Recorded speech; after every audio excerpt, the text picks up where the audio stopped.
네, 여러분 안녕하세요. 김유리 강사입니다. 앞으로 여러분들과 민원인과 직원 모두 함께 행복한 히라 만들기라는 주제로 여러분들과 이야기를 나눠보려고 하는데요. 오늘은 그 첫 번째 시간, 바로 고객 접점 민원 업무 스트레스 관리 편입니다. 여러분들 혹시 배고픈 요리사라는 말 들어보셨나요? 요리사가 손님들의 음식을 만들어주다가 정작 본인은 하루 종일 굶게 됩니다. 손님들이 맛있게 먹는 모습을 보니까 본인도 배가 부르다라고 착각을 하다가 뒤늦게 배고픔을 느끼게 된다라는 건데요. 민원인들에게 친절을 베풀다 보면 민원 업무를 통해서 점차 쌓여가는 나의 스트레스에는 무뎌질 수도 있어요.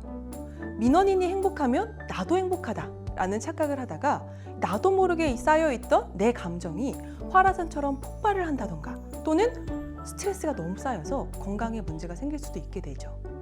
우리 배고픈 요리사가 되지 않기 위해서는, 그리고 진정으로 행복하게 오랫동안 건강하게 내 일을 할 수 있는 히라인이 되시기 위해서는 적절한 시기에 적절한 방법으로 내 감정을 그리고 스트레스를 잘 관리하는 것이 제일 중요하겠죠. 그래서 준비를 했습니다.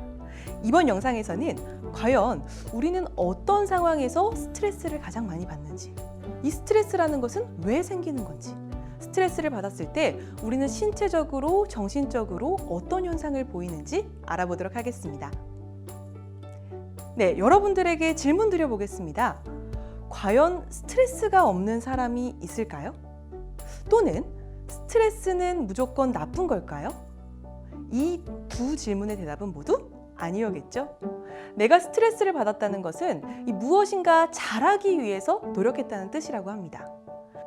그래서 오래 운전을 하면 잠깐 쉬어서 엔진을 식혀주고 관리해주듯이 우리도 열심히 달렸기 때문에 이 스트레스가 쌓인 거고요. 우리도 잠깐 쉬어서 스트레스를 관리해주면 또다시 열심히 달릴 수 있겠죠? 내가 일 때문에 스트레스 받는다? 그건 내가 일을 열심히 했다라는 뜻. 즉, 스트레스는요, 이 열심히 일하는 사람에게는 피할 수 있는 것도 없앨 수 있는 것도 아니라는 것. 대신 이 스트레스라는 것을 정확히 알고 잘 관리하는 게 제일 중요합니다. 그럼 지금부터 우리를 스트레스 받게 만드는 상황은 언제인지, 과연 스트레스라는 것은 왜 발생을 하는 건지 등에 대한 이해를 통해서 스트레스에 대해서 조금이나마 벗어날 수 있기를 바라보며 지금부터 시작해 보도록 하겠습니다. 여러분들은 업무를 보시면서 어떤 상황에서 가장 스트레스를 받으시나요? 혹시 이런 민원인 때문에 스트레스 받지 않으시나요? 첫째, 내가 누군지 알아! 반말하면서 갑질하는 민원인 어떠신가요? 둘째, 무조건 해달라고 억지 부리시는 민원인. 그리고 셋째, 했던 말 계속 반복하게 만드는, 이해를 못하는, 아마 이해를 안 하시는 거겠죠? 그리고 마지막으로 안 된다고 하면 일단 다 불친절하다고 하잖아요. 알겠어요. 근데 말을 왜 이렇게 기분 나쁘게 하시죠? 세금 받고 일하는 사람이 말이야. 담당자 나오라 그래! 라며 화를 내는 민원인들 때문에 스트레스 받으신 적 있으시죠? 그럼 과연 이 스트레스라는 건 왜 발생을 할까요? 어떤 의미일까요? 스트레스를 받았다, 화난다, 열받아 라고 느끼는 이 감정은 우리 뇌에서 보내주는 알람 신호입니다. 어떤 신호? 지금 외부에 위험이 발생을 했다, 누군가가 나를 공격한다, 나를 보호해야 한다 라고 보내주는 알람의 감정이라고 합니다. 간단하게 설명을 드릴게요. 우리 인간의 뇌는요, 이렇게 3층으로 이루어져 있어요. 1층은요, 우리가 쉽게 파충류의 뇌라고도 부르는데요. 그 이유가 파충류도 이 기능을 하는 뇌를 가지고 있기 때문이래요. 우리가 알고 있는 파충류 뭐가 있죠? 뱀이나 악어, 이구아나, 이 친구들 우리가 파충류라고 얘기를 하죠. 얘네들은 무슨 생각을 할까요?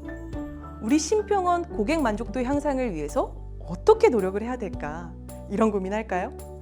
갑자기 포식자가 확 나타났어요. 그럼 빛보다 빠른 속도로 도망을 간다던가, 바로 몸의 색깔을 바꾼다던가, 위협을 감지했을 때 내 목숨을 지켜야 한다라는 생각들이 다일 거예요. 우리에게도 이렇게 생존만 담당하는 뇌가 있고요.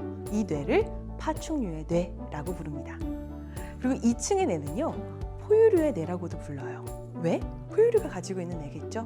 감정을 담당을 합니다. 여러분들이 알고 계시는 대표적인 포유류 누가 있죠?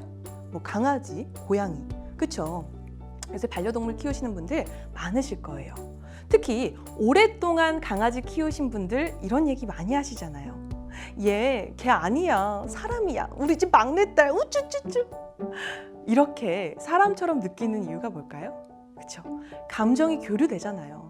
주인 보면 반갑다고 막 꼬리치고요. 애교도 부리고요. 혼나면 어때요? 삐쳐서 저 구석에 숨어 있어요. 저희 집 강아지는 심지어 막 일부러 오줌 막 아무 데나 싸요. 복수도 한다는 거죠. 감정을 느낀다라는 거예요. 이렇게 우리도 포유류처럼 감정을 담당하는 뇌가 있어요. 그게 이제 포유류의 뇌죠. 그리고 마지막 3층은 바로 영장류만 가지고 있는 뇌, 사고의 뇌. 이게 있어서요. 일도 하고 교육도 하고 그리고 개선도 할 수 있는 거예요. 그러면 생각해 보겠습니다. 내가 스트레스를 받았어요. 화가 나요. 이 감정은 위협으로부터 내 자신을 지키기 위한 신호라고 말씀을 드렸습니다. 그럼 몇 층의 뇌가 가동이 될까요? 그쵸? 생존의 뇌 가동. 스트레스가 최고조다. 그럼 모든 기능이 올 스탑 되는 거예요. 오로지 생존의 뇌인 파충류의 뇌만 풀 가동이 되는 거예요. 그럼 우리가 아까 얘기했던 그쵸? 파충류의 뱀 상태가 되는 거죠. 감정적인 교류 된다고 했어요? 안 된다고 했어요. 이성적인 판단 될까요? 안 되잖아요.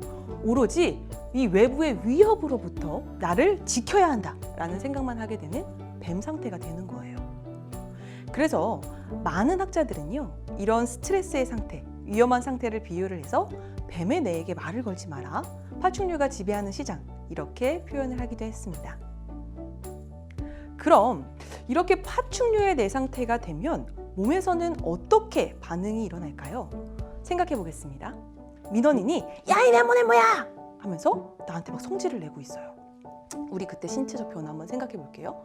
내 심장 어떻죠? 막 쿵쾅쿵쾅 뛰고요. 호흡은요? 막 가빠져요. 목소리는 막 덜덜덜 떨리잖아요. 등줄기에는 땀이 쪼르륵 나잖아요. 이건 마치 우리가 100m 달리기를 전속 질주 했던 것처럼 그러한 신체적 변화가 생긴다라고 해요. 그럼 우리가 생각해 봐야죠. 내 몸이 이렇게 파르르 떨려요. 내가 지금 막 어금니에 힘이 꽉 들어가요. 아, 그러면 내가 지금 파충류의 뇌 상태가 됐구나. 내가 지금 스트레스를 받아서 감정적인 컨트롤이 안 되는구나. 우리가 이성적인 사고 안 되는구나 라고 인지를 해주셔야지만 관리를 하고 또 해소를 할 수가 있겠죠. 그럼 이렇게 파충류의 뇌 상태가 되면 행동은 또 어떻게 될까요? 예를 들어 보겠습니다. 이구아나 앞에 큰 무언가가 나타났어요. 이구아나는 어떻게 행동을 할까요? 그쵸? 36개 줄행랑. 바로 빛보다 빠르게 도망갈 수도 있고요. 또는 요거 싸워볼 만한데? 싸울 수도 있고요. 또는 그 상태 그대로 얼음. 힘 한 번도 못 써보고 공격을 받을 수도 있어요. 우리도 마찬가지입니다. 파충류의 뇌 상태가 되면 우리도 순간적으로 이제 고민을 하게 돼요. 싸워볼까? 얼음. 나 또는 도망갈래. 싸우자를 선택하면 어떻게 될까요? 스트레스 받았어요? 화났어요? 그럼 같이 공격을 하겠죠. 지금 뭐라고 하셨어요? 왜 이 네모네모야? 같이 싸우자. 얼음 상태는 어떨까요? 무조건 참아요. 고객이 아무리 얘기를 해도 그냥 얼음. 그리고 이제 민원인께서 갑니다. 화장실 가죠. 엉엉엉 우는 거예요. 나 돌아갈래는요? 회피요. 다음날 출근 안 해요. 나 도저히 못하겠어요. 나 이러고 못 살아요. 그럼 여러분들께서는 스트레스를 받게 만드는 상황에 놓였을 때 민원인 앞에서 어떤 유형으로 대응을 하셨나요? 아마 여러분들 대다수는 당황해서 꼼짝 못하는 상태, 얼음 상태를 선택해서 대응을 하셨을 것 같습니다. 그럼 반대로 여러분들에게 야, 이 네모네모야! 를 외치며 화를 내고 있는 그 민원인은 무슨 상태를 선택했을까요? 그쵸? 공격을 선택하신 거예요. 너네 다 죽여버릴 거야. 두고 봐. 라는 심리로 우리에게 전화를 걸죠. 아무리 설명을 드려도 몰라. 나 절대 못해. 이해 못해. 원장 바꿔. 야, 이 네모네모야. 내가 누군 줄 알아? 사람 잘못 건드렸어. 내가 진짜 그냥 안 넘어가. 공격하고 반항하고 복수하고 핑계대고 내 말이 맞다. 고집 부리고. 무슨 상태예요? 그쵸? 뱀의 상태. 파충류의 상태. 공격으로부터 보호하기 위한 상태인 거예요. 아까 이야기했어요. 감정 교류 된다? 안 된다. 이성적인 판단 된다? 안 된다. 우리를 힘들게 하는 그 화난 민원인의 모습이라는 거죠. 근데 우리 이런 민원인에게 어떻게 해야 돼요? 경청하고요, 공감하고요, 문제까지 해결해 줘야 돼요. 그러다 보니까 나 역시도 스트레스를 받게 되고 그 스트레스가 쌓이다 보면 나도 모르게 폭발. 무서운 게 뭐냐면요. 이 스트레스, 이 화의 감정은요. 위에서 아래로 흐른다라고 해요. 무슨 말이냐? 이 쌓인 스트레스를 해소하지 못하고 우리가 집에 가져가게 됩니다. 그러면 만만한 상대에게 이제 화풀이를 하는 거예요. 양말 똑바로 벗어두라고 했지. 남편한테 잔소리 하잖아요. 우리 남편 어때요? 가만히 딱 당한 거예요. 이제 열받아요. 아 뭐야 하다가 다시 이제 애꿎은 상대, 우리 아이를 찾아요. 하루 종일 게임만 하는 게 여간 성가신 게 아니에요. 너 하루 종일 게임만 할 거야! 혼내요. 이제 억울하게 혼낸 아이는 어떻게 해요? 다시 자기보다 힘이 약한 상대를 찾는 거예요.